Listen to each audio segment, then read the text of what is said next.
Hello, before I start today's review, I would like to put out a little warning about this video. Usually I would be testing this on my iPhone 11 Pro Max, as that was the only camera I had at the time. However, I have invested in a Panasonic G85 mid-range DSLR, and if there's anything weird that goes on with the video that I cannot fix in post, then I apologize, but I'm hoping that this camera will bear some fruit and that this will be the one used for the rest of my reviews going onwards. And with that, let's begin. Set 75306 Imperial Space Droid is a LEGO Star Wars set. It comes with 683 pieces. It is for the age range of 18 plus, and it was released April 26, 2021. It retails in Canada for $79.99, in the US and UK for $59.99, and most of Europe for $69.99 up to $74.99 depending on the region that you are in. This is going to be a really cool set. This is a weird set. It's between the I want to say brickheads, the LEGO Star Wars helmet sets and a model set. Like, I want to say it's between the two of them. So it's between a UCS like A-Wing and a Star Wars helmet set. There is really no there really isn't a specific group within the Star Wars lineup that it belongs to. But onto the box. So the front of the box is vertically tall, but it has a giant picture of the set along with the title in the upper left. It comes with the entire bottom section is in that 18 plus type theme where it has all the information along there. The back of the set has a picture of the entire set from a different angle. It has the almost top left being a diagram of a set, so it stands at 24 centimeters or 9 inches wide for the widest part, and 27 centimeters or 10.5 inches tall. The bottom has 3 different pictures of the space droid from the Empire Strikes Back movies.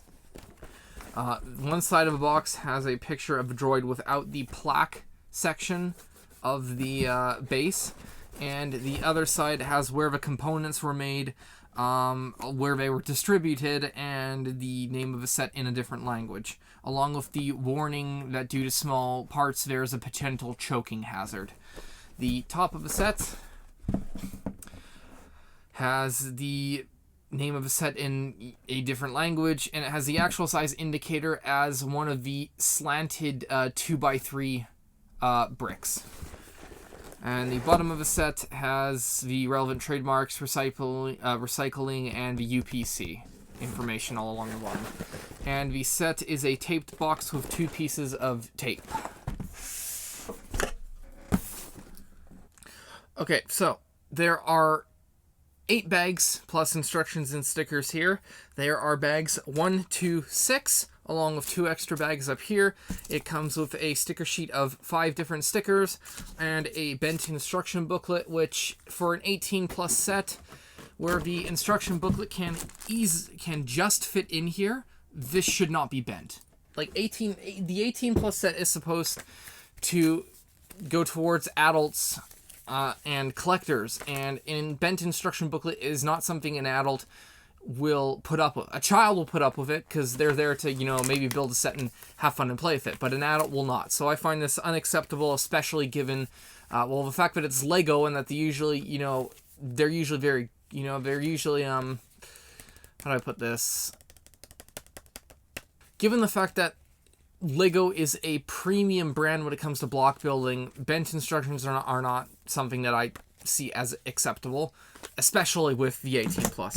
But getting past that, the bags 1 to 6 here, plus 2 extra bags of the little tools. So the tool bags that have things like saws and drills and all of that. You get 2 extra bags of that, which is interesting. The instruction booklet, the front of the book, has a page about the droid.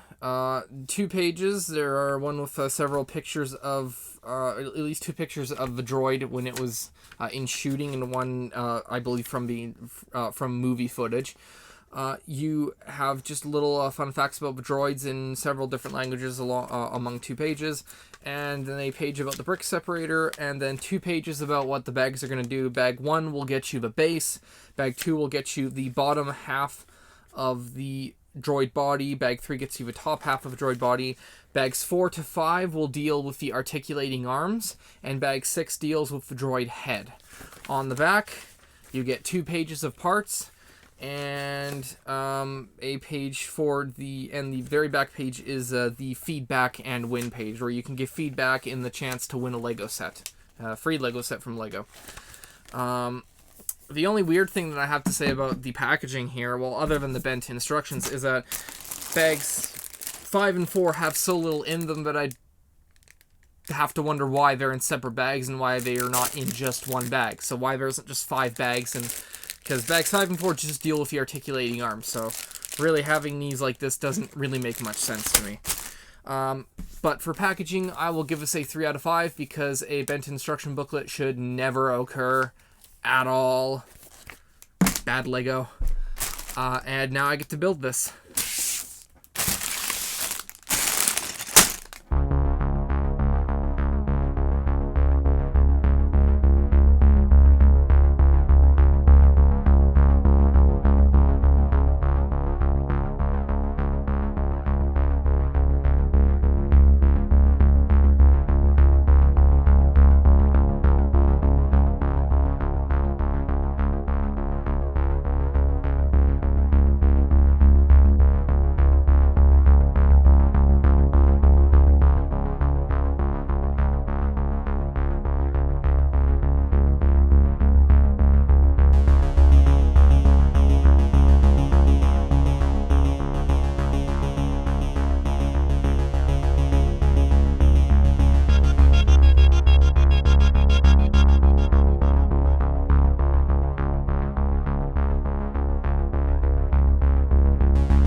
Okay, so here's the build. That took about just about an hour for me to do, and it was only 680 pieces. But there's a lot of intricate bits here.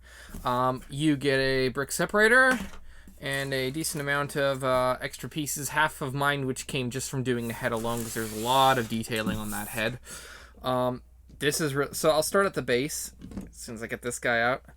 So you have a base here, nice little snowy landscape, along with the plaque that gives you the manufacturer of affiliation, like Galactic Empire, the primary function, the height, and the equipment that it has.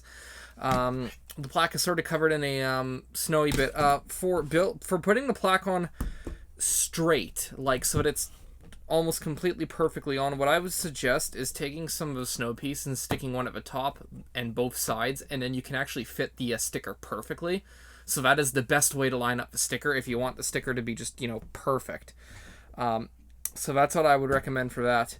That aside, this is so awesomely detailed. Like, okay, so the entire thing sits on what is supposed to be a see-through. So it has a long Technic pin with clear 2x2 cylinders. Brick cylinders on there, and it fits right in here, so it's not something that you just plop on, it just fits. And this stand, very difficult, but it can be taken off, although I would not recommend you doing that because it's a lot easier to hold it like this. And so this will go here, and yeah, so this does so the sans comes off. The arms all articulate in some way. Let's start at the very front. You have this arm that has, sort of full articulation this way with a little weird type of claw clamp thing. You have another one on the side which has another clamp on it.